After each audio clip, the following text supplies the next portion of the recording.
Hello and welcome to the second day of A History of Nature. Today we're going to be looking at the invention of the very idea of nature, which is something that ironically didn't happen until we had a much better idea of what civilization was going to look at. And of course, this is something that we can only understand through the writings of the people involved, and so consequently we are looking at something which is post-literary society. In other words, when people start to write things down. Now, as I said, this is a subject on the Western view. And with the Western view, we start with the classical Greeks. A bit of terminology here. Ancient and classical in historical studies basically means ancient is the just barely post-literate societies where most of the literary sources that we have are on pottery, on stelae, which are stones carved with statements on buildings and the like. And that period, well, you can go and look it up for yourself. It's a fascinating period.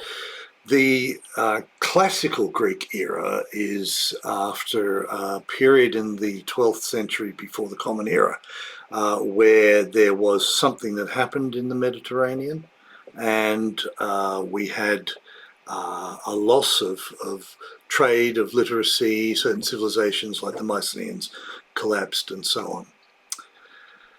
But we're interested in classical Greece, which is from about, 800 BCE onwards. So our sources are relatively recent, all things considered, and there's a period in the 5th through to the 3rd century BCE when classical Greek philosophy and literature really takes off, and then of course that's followed by the Romans. So we'll start by having a look at the idea of nature as it develops in those societies.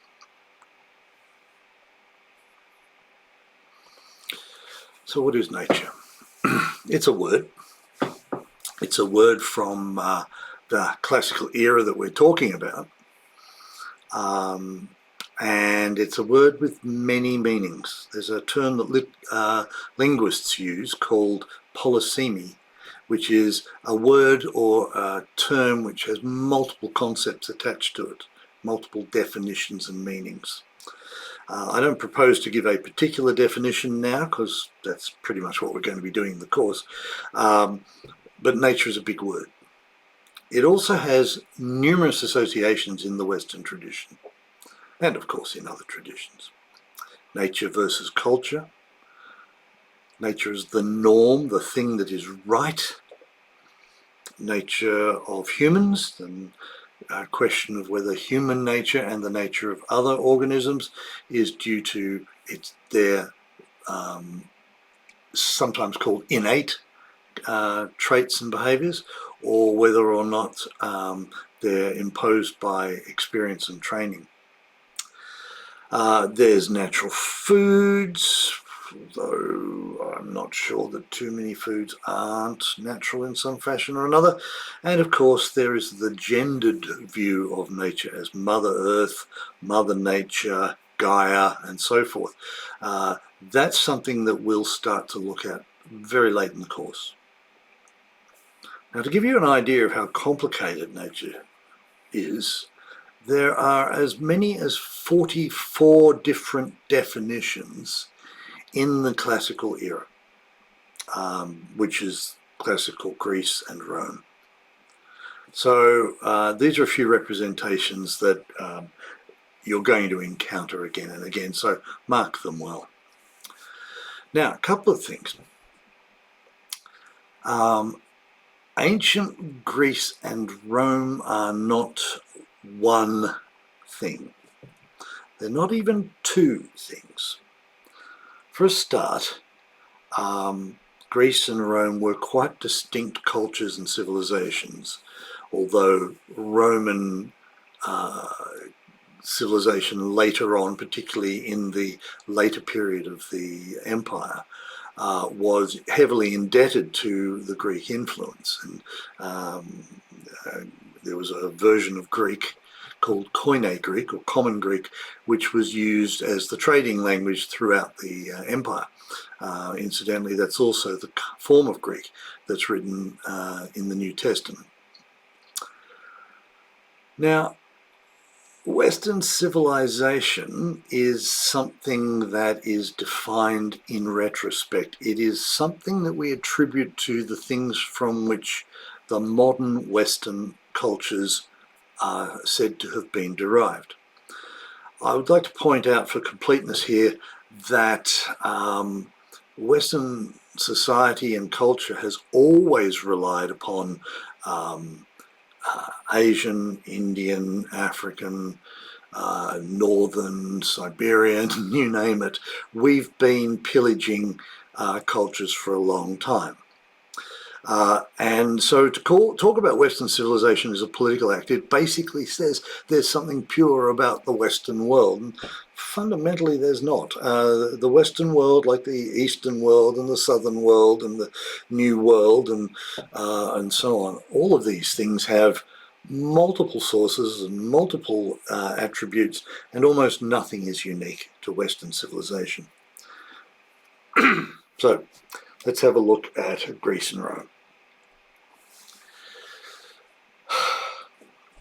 So the big thing to note about the ancient Mediterranean world, this is the societies surrounding the Mediterranean, basically from Spain through to Italy, through to Greece, through to the Middle East, through to Egypt, through to Libya and Morocco, and you've just basically covered the shorelines of the Mediterranean.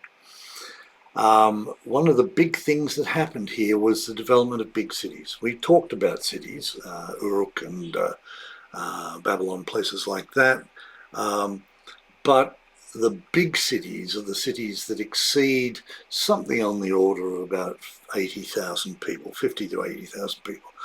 And I mentioned the Mycenaeans. There was a big city, Knossos, on Crete, which is thought to have gotten as high as 100,000 people around about 1700 BCE.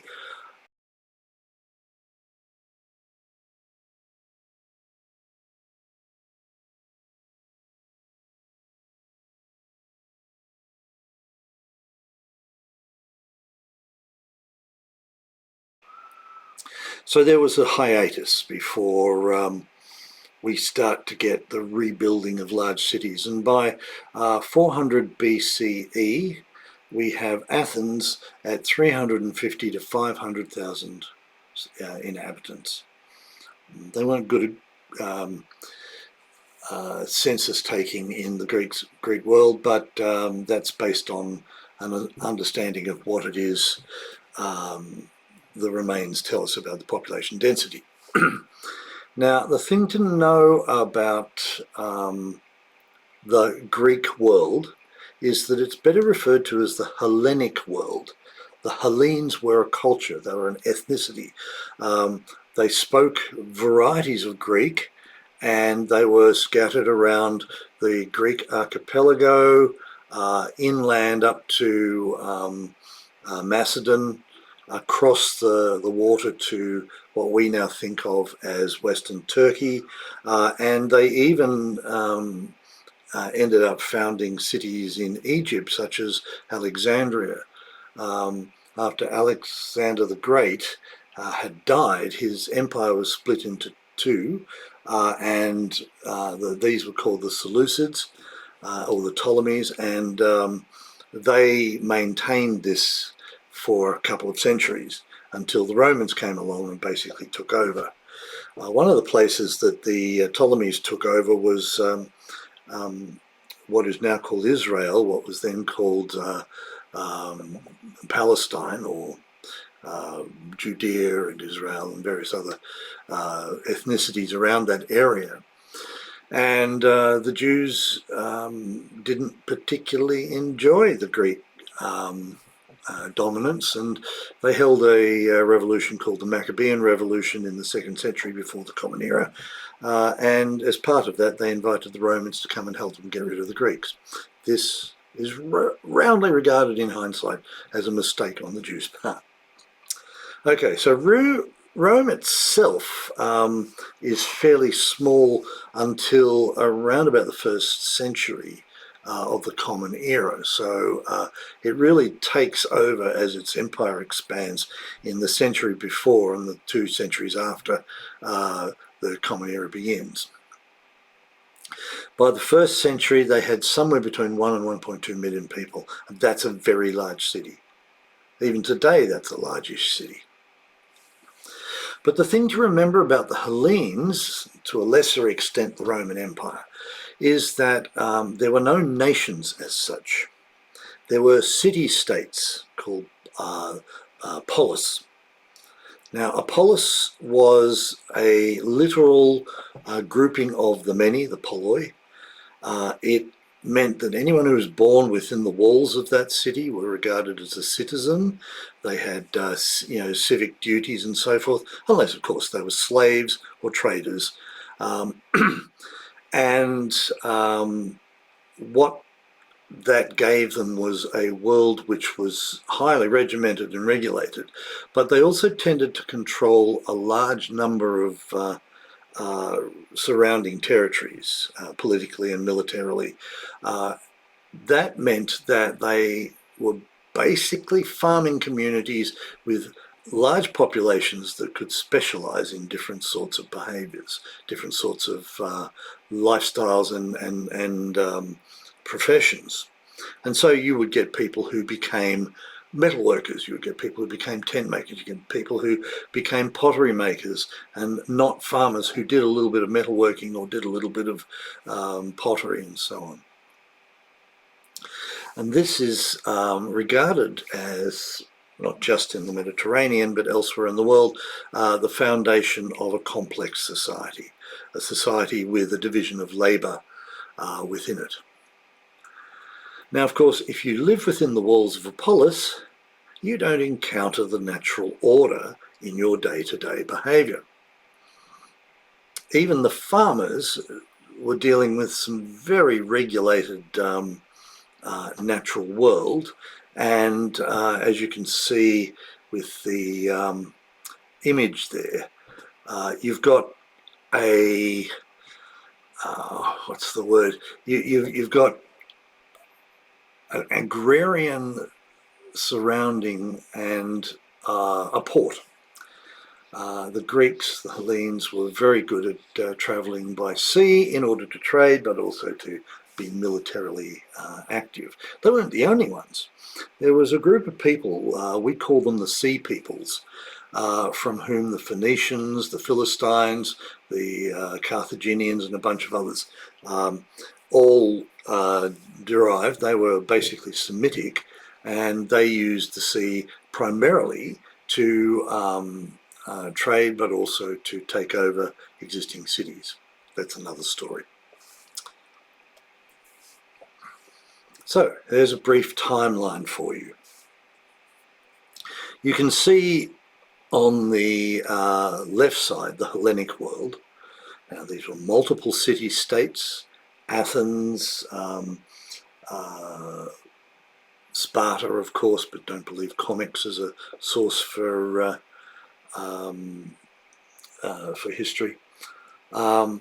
And in the Archaic period, up to about 500 BCE, we have the evolution of what we now consider the Greek mythologies. And towards the end of that, in the 5th and 6th centuries before the Common Era, you begin to get philosophy developing. In particular, a group of philosophers known as the Milesians, who were actually not in what we now call Greece, but were in the Greek-speaking cities on the shores of Turkey. If Troy happened, it happened in around about the 13th century. There was a place called Troy, but the Trojan War may or may not be vaguely historical, we don't know. Okay, so around about 420 before the Common Era, we start to get what we now think of as classical philosophy. Socrates, who is executed by the Athenians in 399, he leaves no written record, but Plato and Aeschylus both put some of his teachings into writing, although he's more mocked by Aeschylus than by Plato. I think Plato's Socrates is really Plato speaking through the authority of this guy. Plato was, of course, a follower of Socrates, and one of his students was Aristotle, who, among other things, was Alexander the Great's tutor before he became Alexander the Great. After the end of the fourth, I always get confused with these centuries before the Common Era, 4th century, we start to get the classical period in which, the Hellenistic period in which the Hellenes become more or less large city-states. And then, of course, the Romans conquer Greece in 146, and after that you start to get the classical Roman era, and you can see some dates there. Now, just to round it out, the Roman Empire, which was formed in the very late 1st century before the Common Era, it says here 27 BCE, with the formation of the imperial role, which of course Augustine was the first. That is arguably in existence until the 15th century in the East. But most historians say the Roman Empire proper ended sometime around 476 with the withdrawal of Roman legions from the Britannia, from Gallica, from Germania, which is modern-day northern European states, and from some parts of Africa. The Eastern Roman Empire was set up after this collapse, and the Western Roman Empire became a series of what we now call nation states, such as Francia, Spain, later on Portugal, places like that. So that's the Middle Ages there. Famously, I think it was Voltaire who said that the Holy Roman Empire, which is the Western Roman Empire, was neither holy nor Roman nor an empire. This is arguable. In the 9th century, we had Charlemagne, Charles the Great, and he unified most of the Western Empire for a short while. Okay, so that's history. That's what we've been looking at. Okay, so let's look at philosophy. The word means love of wisdom. Don't be misled by that. It's not a good idea ever to use the etymology of a word as part of your historical studies. Never start with a definition from a dictionary. That doesn't help you very much at all. You shouldn't do it. Arguably, ancient Greece invented philosophy, although that's only true in a fairly limited sense. It's true to the extent that what we now think of as the academic pursuit of philosophy began in the West, but it certainly wasn't the only place there was philosophy. In particular, this happened in China with Master Kung, sometimes it's called in the West Confucius, from the Latinization of Kung Fu Tse. In India, there was a materialistic school of philosophy before the Vedic period called the Lokoyata school, or the Carvakists, depending. And they were supplanted by the dualism of Vedic religions, and ultimately by Buddhist thought. And I would love to spend time on this, but I just don't have the time. Maybe we need a separate subject to just cover the philosophy of the East and Southeast Asians. But getting back to the ancient Greek, there were two fundamental developments that marked out Greek philosophy from prior speculation, and in particular from prior religious thought, which always included some sort of a philosophical aspect. And if you don't believe me, read the book of Job. All right, so abstract reasoning. Reasoning about gods is a kind of concrete reasoning about the role of one in one's society, one's duties and privileges, is specific to a particular time. But in philosophy, in Greek philosophy, they weren't looking at what it was to be a good Athenian or what it was to have a duty in some other Greek city-state. What they were looking at was the question of what is it in general to be a good person, to live a good life, to meet your obligations to all people, to be just and so forth. That's the moral side of it.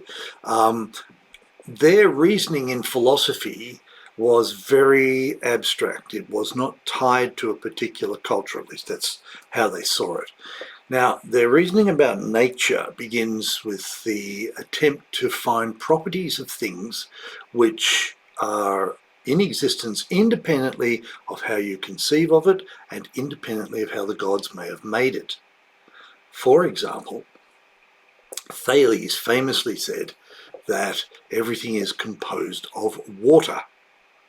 Now, that seems silly because I fail to see how the water in this is the same as the material of the bottle, but it was more of a deeper philosophical view, and almost immediately the concreteness of things like water were abandoned, and so Empedocles said that the universe is comprised of the unbounded. We're still not totally sure what that means.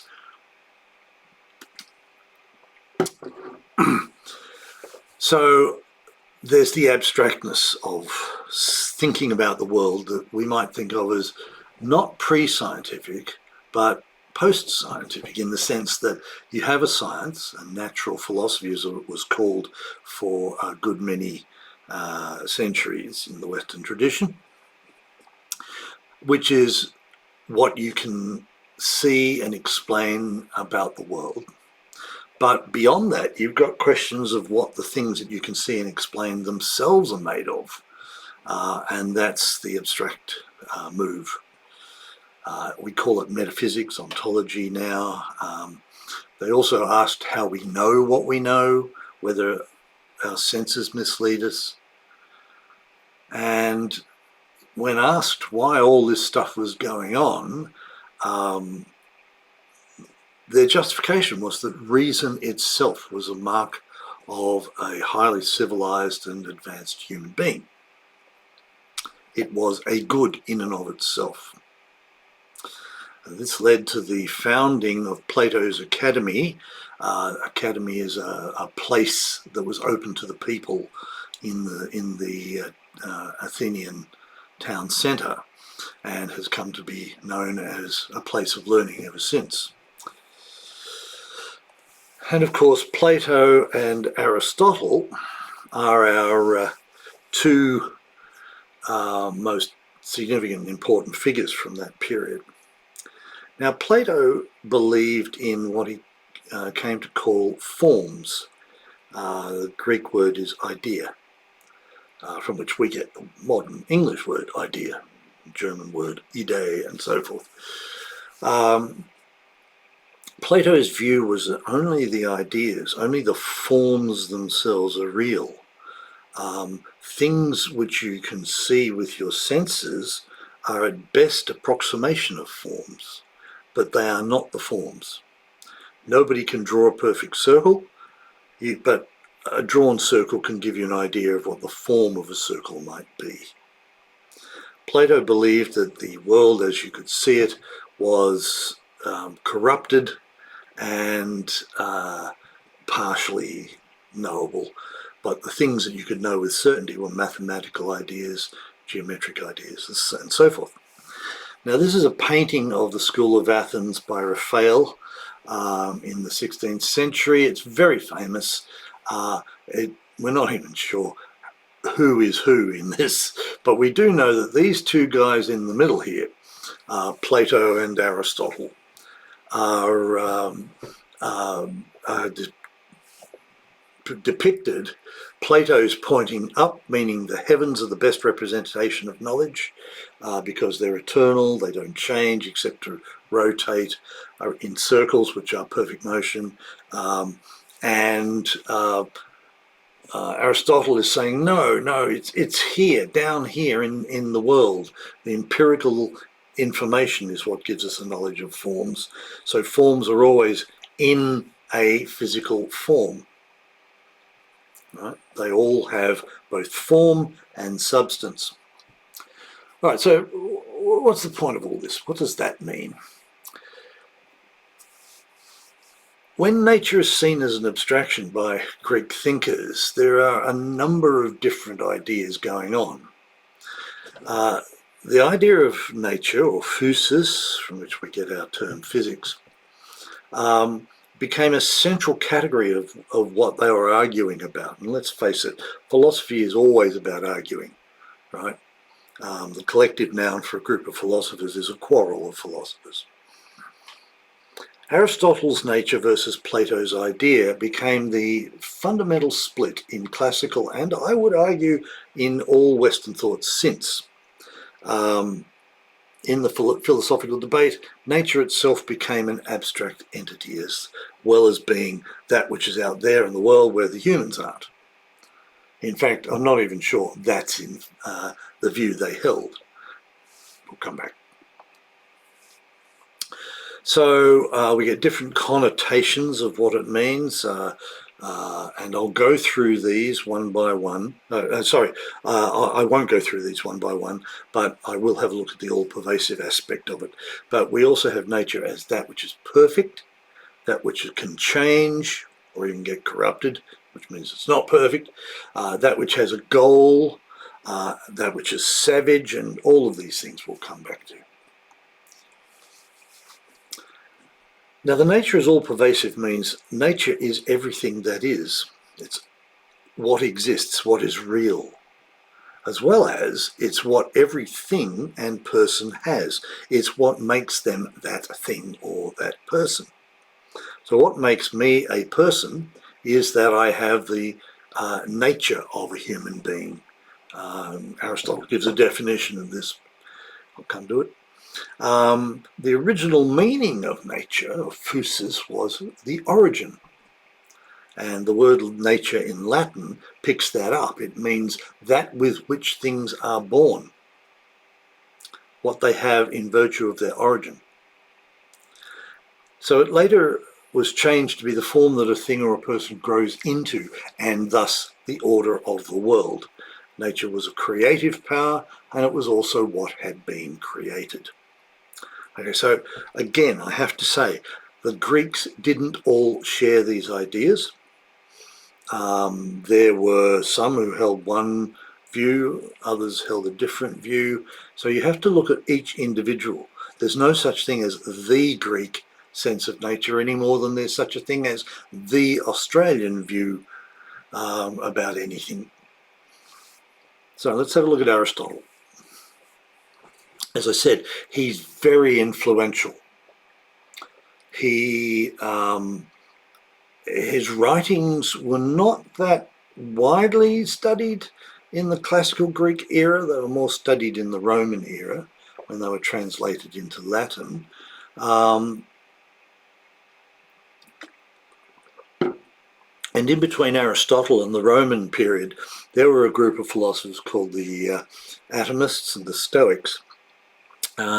And they were much more popular at the time, in particular a Stoic philosopher named Chrysippus, who was very widely regarded, but whose writings tended not to survive. I don't think we've got much on it, of his original language.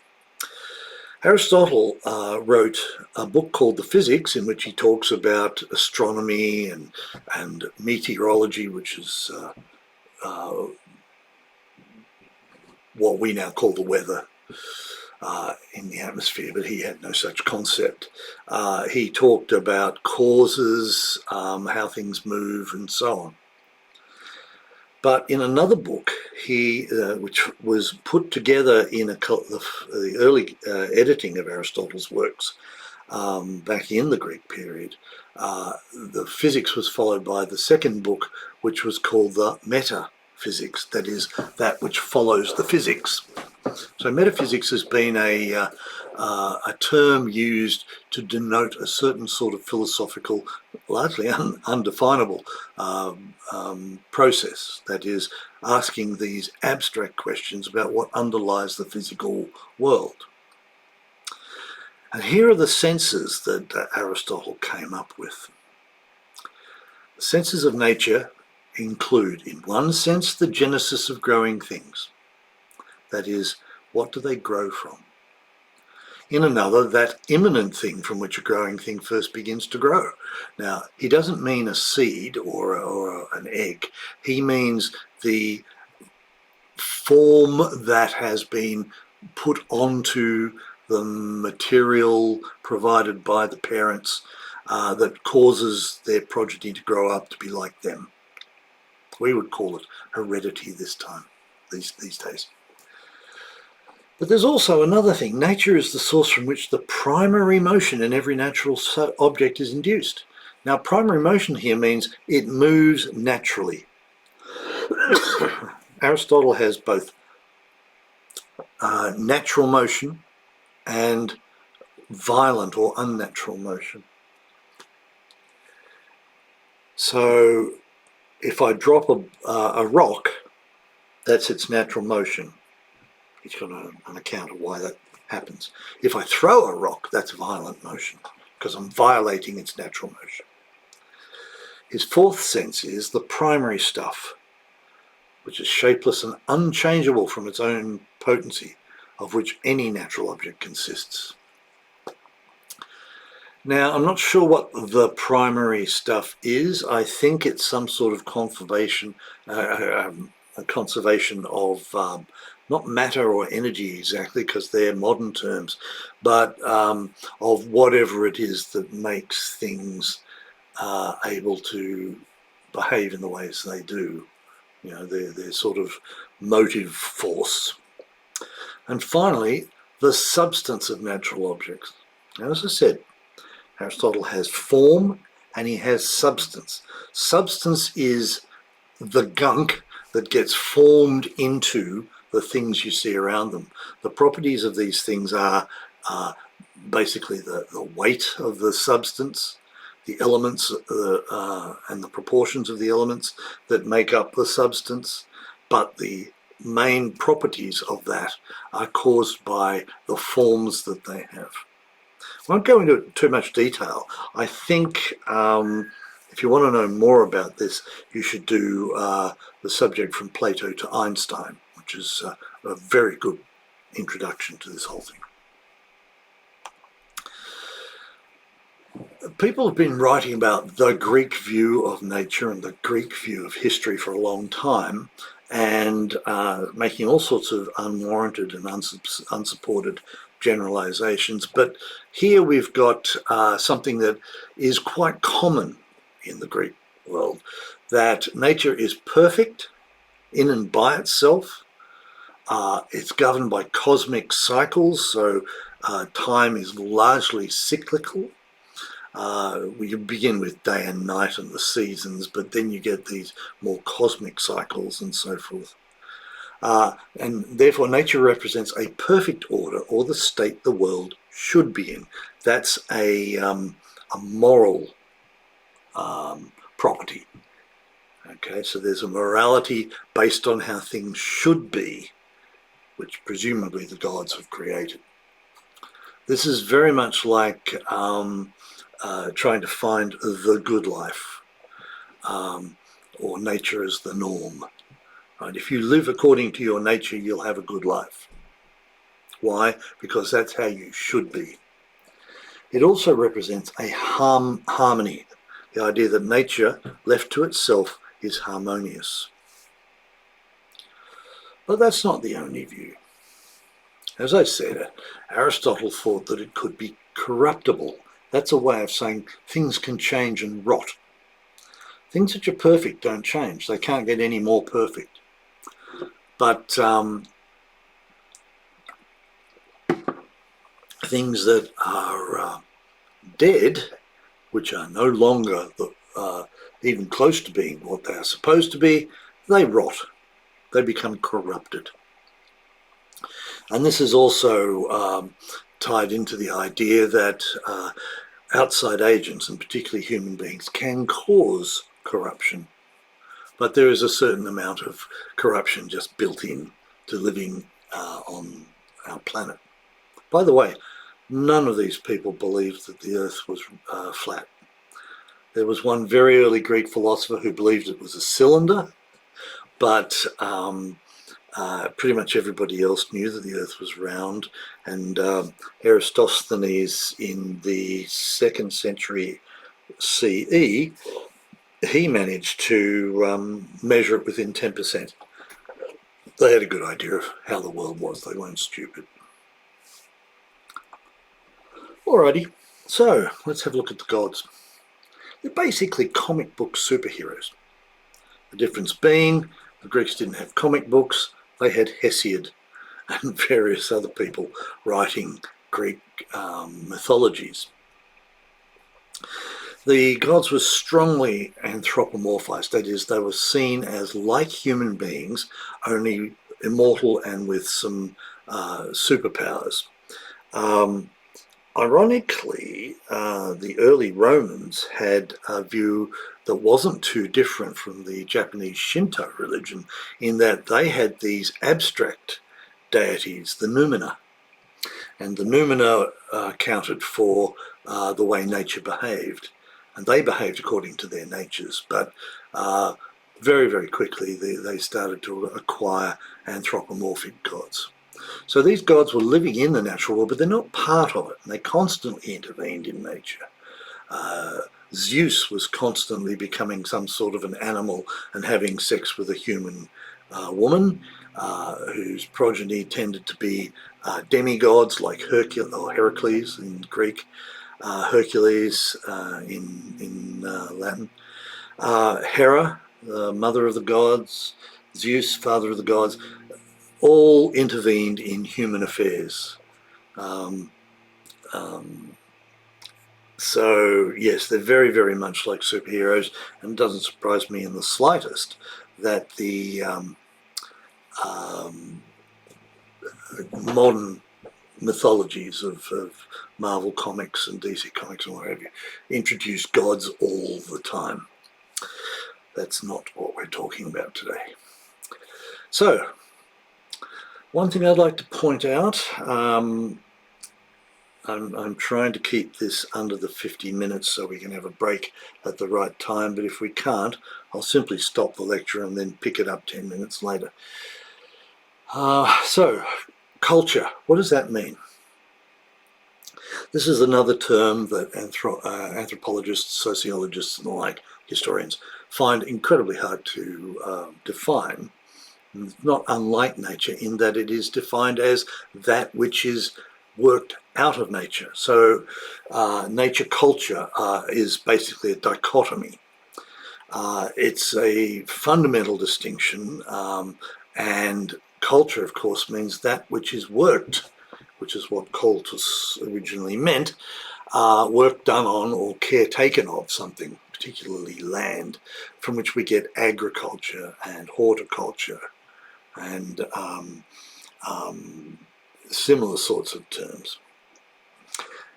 These are things which have been worked against their nature, right? cows are out there in the natural world. There's these beasts.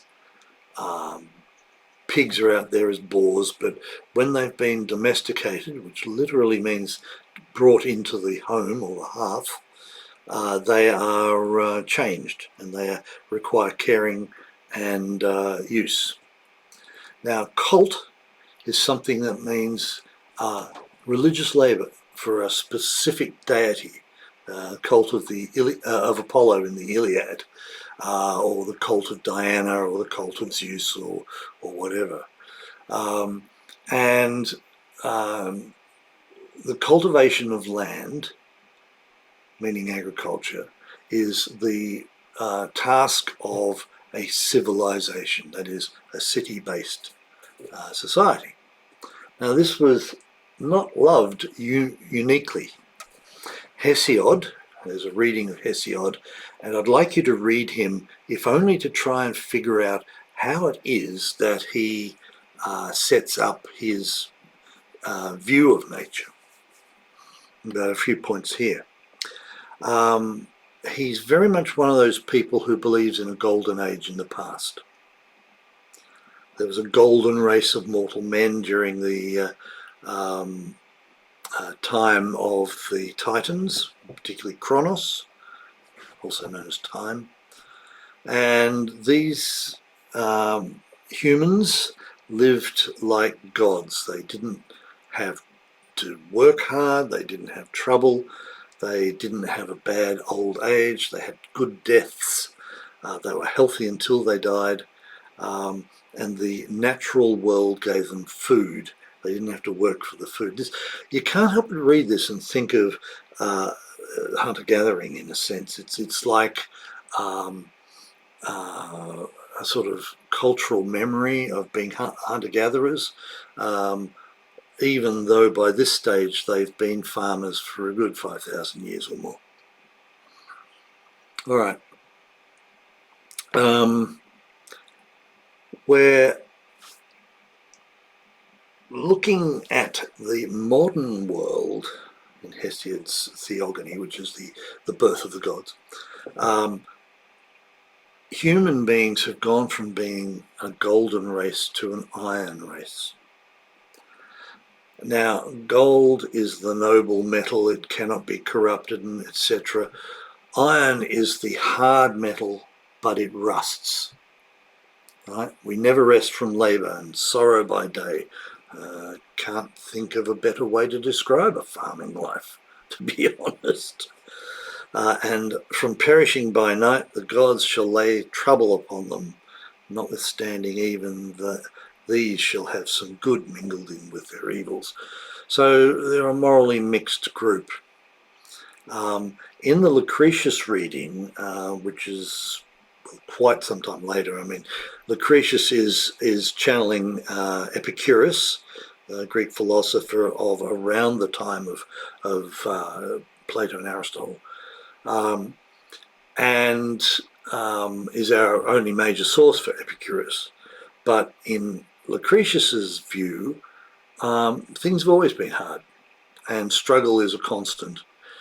It's something that every organism, let alone every human being, has to deal with, and he sees it as a process that leads to the modern world. So he's seeing nature getting better, Hesiod is seeing nature getting worse. He's seeing nature happening by its own properties without the intervention of gods. Hesiod is seeing things degenerate because of the gods, and so on.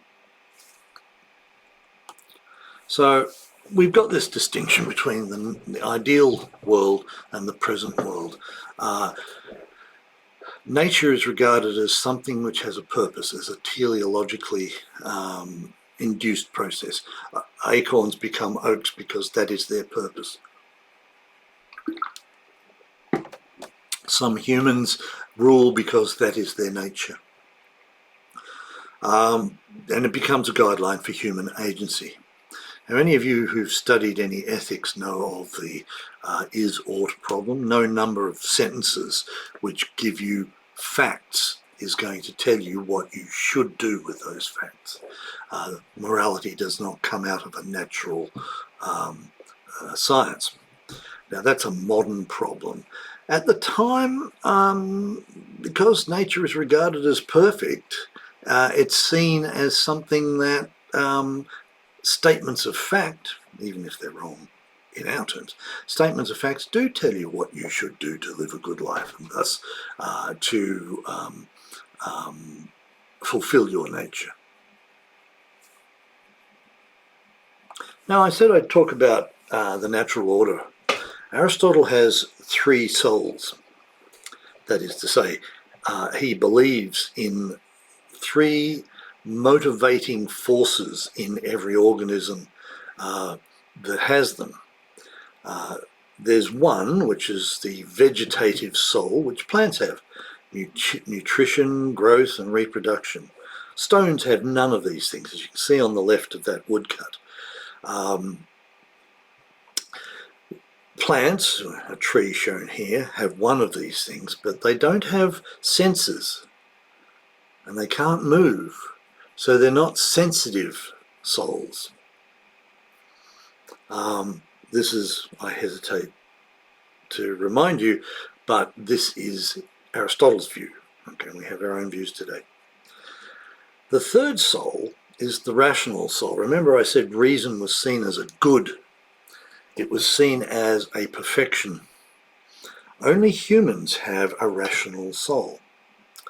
But in keeping with what I said before, there is a natural order here, which is a moral order as well. So you can see as we ascend the souls, we get the living soul, sentient soul, and the intellectual soul. You also have the moral equivalence of that. The intellected soul is virtue, because a virtuous person applies themselves in rational thought and reflection. And you can't do that if you're living an immoral life. The next one is luxuria, somebody who enjoys things that are sensual, like food, sex, beauty, all those sorts of things, but does not have much of a rational soul. Then there are those who are gluttons, and all they want is the food. They have a vegetative soul. And finally, there are people who have fallen into what the Romans called akadia and what we call catatonic depression. Literally stoned people. They have, in effect, morally turned into stone. And this view, which is called the Great Chain of Being, was very popular in the Middle Ages, only it didn't stop with intellect. It moved up one to spiritualis, and of course above that is God, who is all things perfect. So remember I said that Aristotle's got a natural order view of motion. He tries to explain this in terms of the things that are made of earth and water. They naturally move down, and things made of fire and air naturally move up. So if you bring fire downward, that's unnatural. If you throw earthy things upwards, that's unnatural. And unnatural in this case means violent. That is, it violates their natures. So with this in mind, let's consider what the natural order is for people. Slaves. The intention of nature in things which retain their nature. It is clear to him that the rule of the soul over the body and of the mind and the rational element, that is the rational soul, over the passionate, which is the sensitive soul, is natural and expedient. So if slaves are less rational and more passionate, they need to be ruled, they are inferior, and need to be ruled by somebody who is rational. And this, of course, is the slave owner. And here's the passage that continues that. Where there is a difference between soul and body, or between men and animals, the lower sort are by nature slaves. It's quite right for humans to use animals because they have no rational soul. And he who participates in the rational principle enough to apprehend what's going on, but cannot have such a principle, is a slave by nature, and therefore it is right that some people are free, others slaves, and that women are subordinated to men. Okay.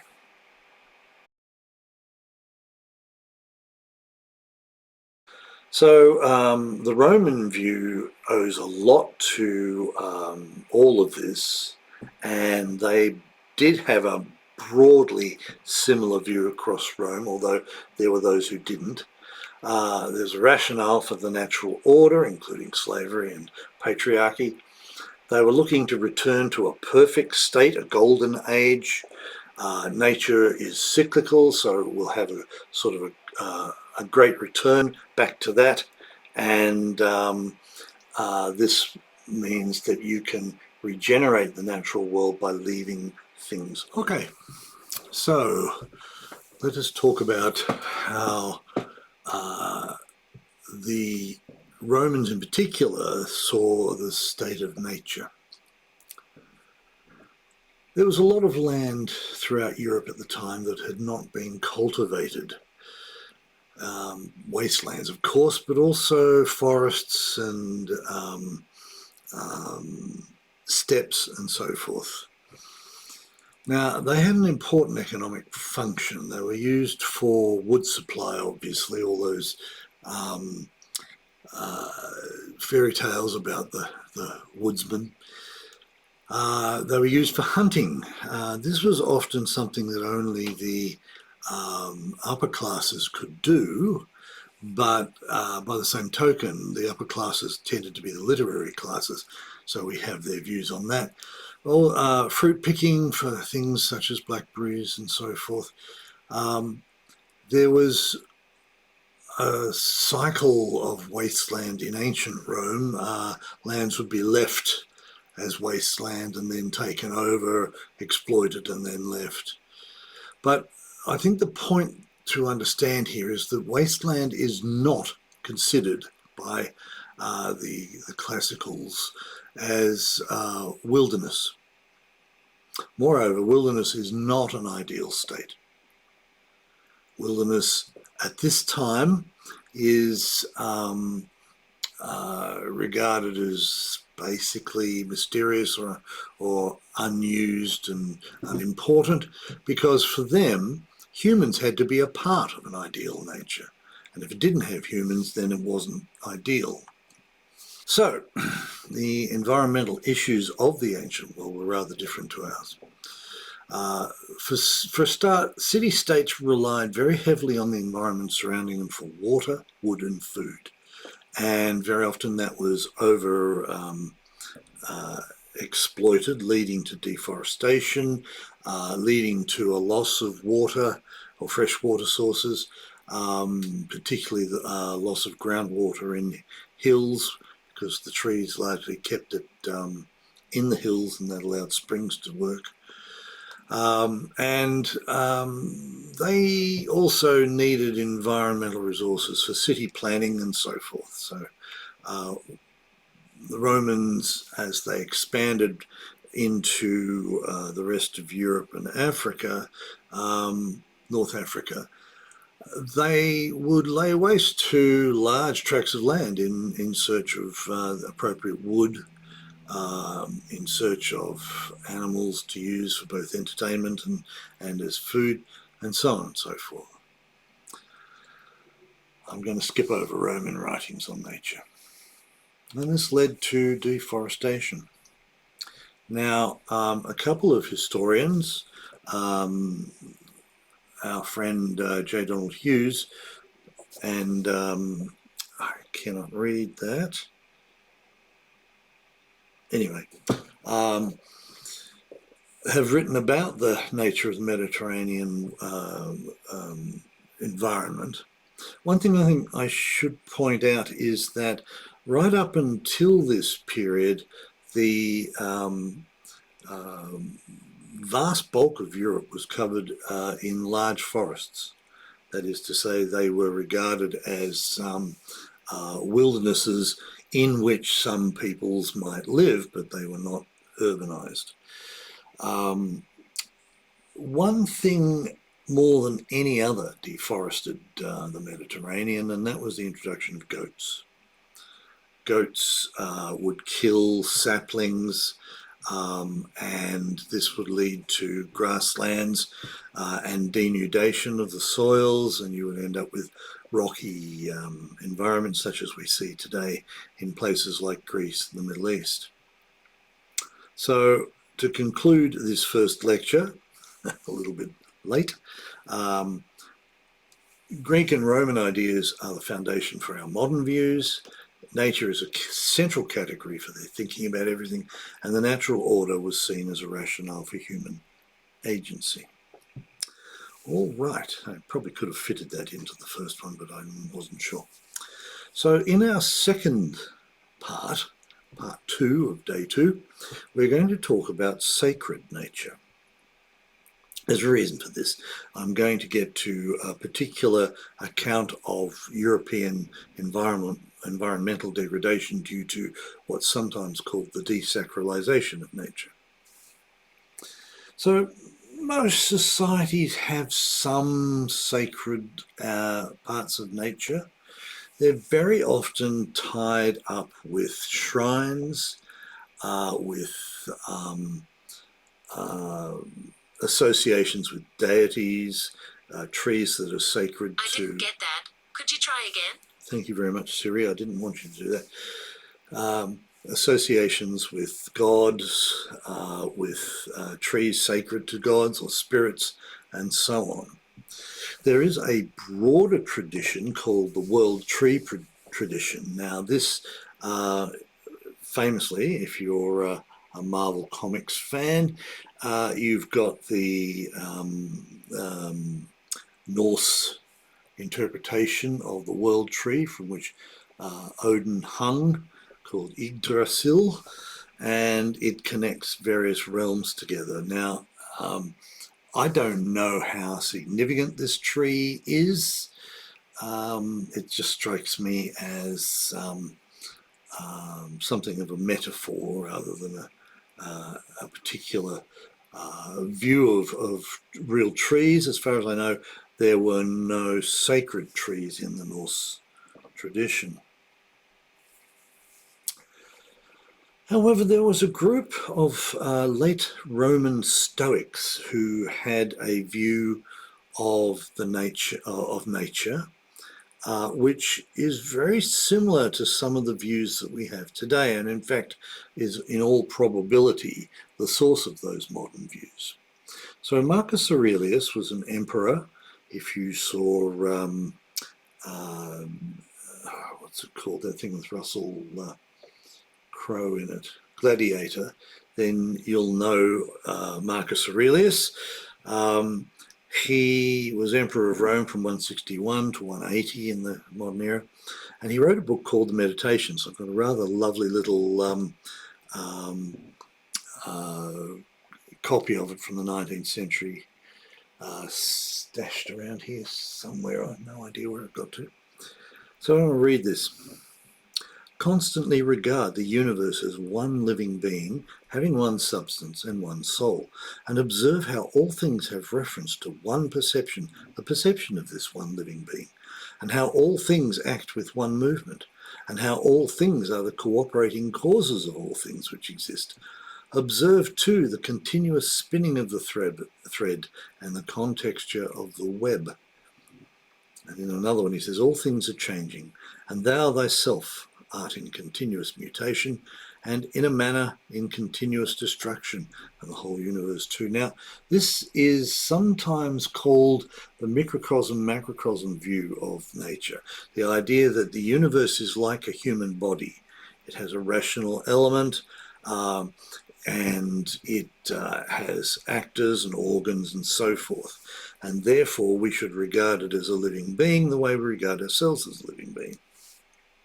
And what is good for one is good for the other, and vice versa. This is a quote from John Muir, who was a 19th century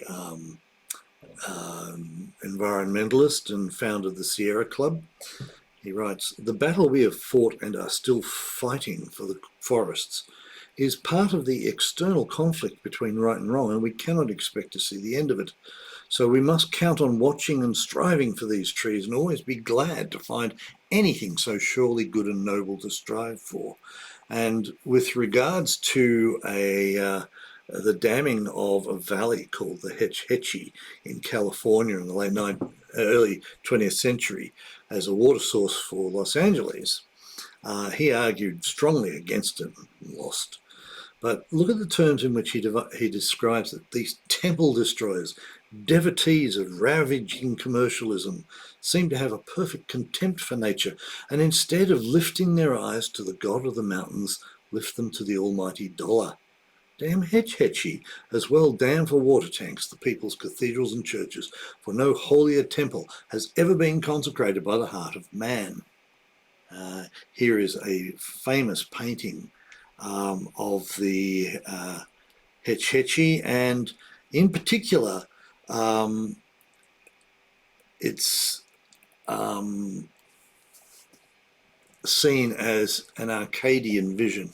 Now, on the previous slide, which I am not going to show here, there is a video. Okay, I'm not going to show that video. Instead, I'm going to move on, but you can watch it from the PDF, I should imagine, that will be up online. All righty. Oh, there it is there. Okay, I strongly recommend you watch it. Okay, so now I want to talk about the Arcadian vision. Arcadia was a rural area in Greece during the Classic era. And it was sometimes regarded as a place that was uncultivated but a very happy place to live. And so Arcadia became a stand-in term for any rural area where people existed, but they did not have to work. This is sometimes taken to mean that the Greeks and Romans had a sacred view of nature. And this is exemplified in sacred groves.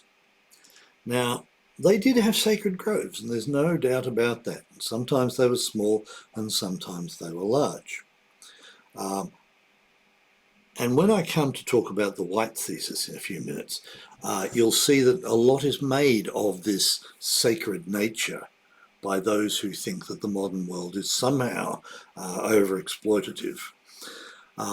Sacred groves, however, in the classical period, were restricted to smallish areas. They were for the gods. Sacred grove was a space that comprised mainly trees, although it may have contained some man-made structures. It's distinguished from a sanctuary, which was a sacred space comprised primarily of buildings, though it may have contained some trees. The Greeks would protect these groves, but they weren't unspoiled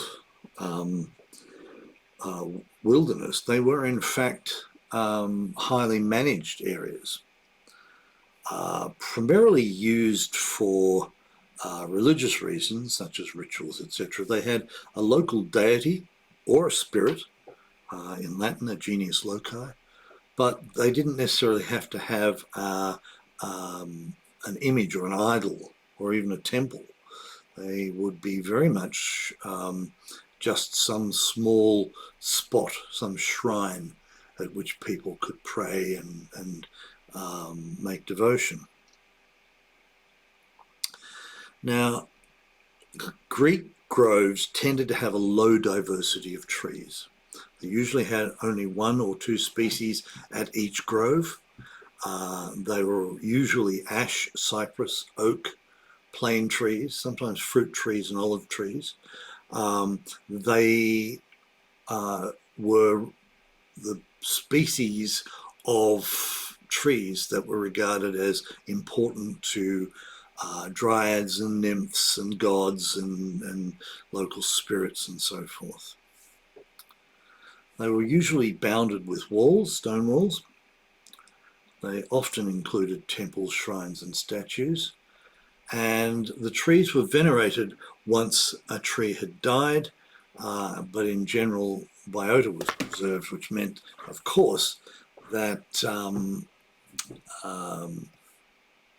there were trees that were propagated from prior trees. Here's one of the few remaining sacred groves in Greece. It's in Dodona, in Epirus. The weather and storm god Zeus was worshipped there, but prior to that, it had been dedicated to the mother goddess, and Dione, who was Zeus's wife before Hera. Now, there were probably a number of these trees. This is just the only remaining one, 2,500 years later. A lot of the sacred spots were in fact taken over from prior local religions. In the north of Mount Olympus, there was a wolf sanctuary, which was later rededicated to Zeus, and the god and the rituals for the god were folded into Zeus cult. Now, this seems something, long gone, but in fact it's not long gone. Particularly in the Ghats in India, you find very, very similar groves to the Greek groves, and all used in a very similar way. They're locally administered. They're protected water sources as a general rule. There's usually a spring involved. Human use is restricted, but religious ceremonies and rituals and experiences are something that happens there. They're often seen as a way to step out of the mundane world and into the divine world. Now, the British, of course, being the British, didn't see the point of these things, and they raised a lot of them. And the unintended result was obviously loss of habitat and species, but also the loss of water sources, because groundwater, as I said, was retained by the roots and the plants that grew around the trees. And this filtered the groundwater, made it drinkable and so forth. There's a paper by Chandran and Hughes, again, our friend Hughes, which I strongly recommend you have a look at. I'll put the details up on the website. In Ethiopia today, there are also forests that are groves. They tend to center around the Ethiopian churches. Ethiopia has a church tradition going right back to the 1st century of the modern era, and they've had their own traditions for a very long time. And one of the traditions was that the land surrounding a holy site, a church, should be left untouched. Here are some Google Earth images. There's roughly 35,000 such in the Ethiopian Orthodox Church, and they believe that all of God's creatures should have a home around places of worship. They see the forest as a living symbol of the Garden of Eden. Now, some of them are 5 acres. That's what 2 hectares. Some of them are 1,000. Some of them are more than 1,500 years old, and they are all remnants of the country's Afro-montane forests. So they're cooler and more humid than the surrounding lowlands, and they may have fresh water springs. They become the centrepiece in the struggle to conserve what remains of northern Ethiopia's biodiversity. There's another one. And you can see here that there are some wooded areas more or less contiguous with it.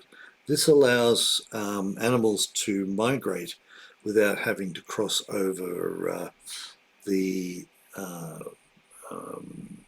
agricultural areas, and therefore that extends their biodiversity value because things can follow seasonal foods around. Now, the human use, the social use in Ethiopia includes educational and religious activities. They have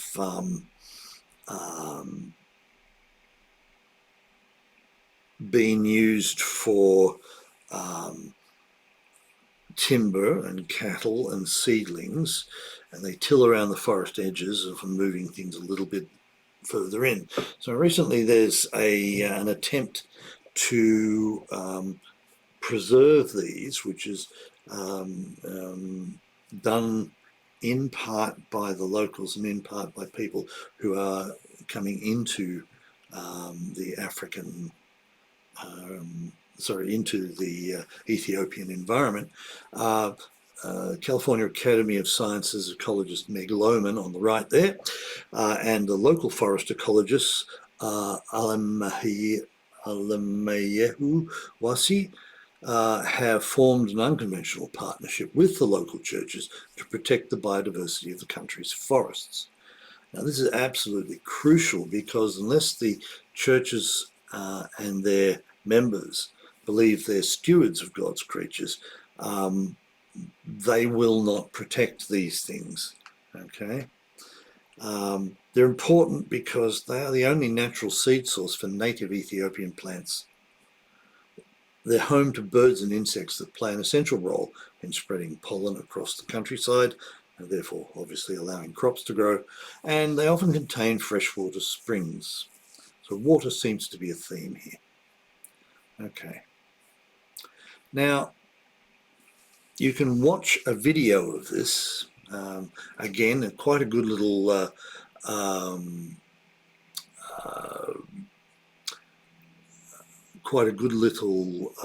summary and introduction. There's a nice piece by Jeremy Seaford in the New York Times. You can get to that through there.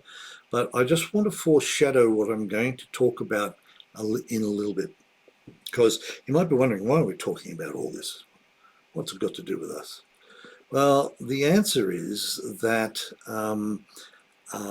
there is a tradition, as I mentioned once before, and we'll talk about this, the white thesis, that somehow Christians and capitalism are the reason for the ecological crisis and that we now face.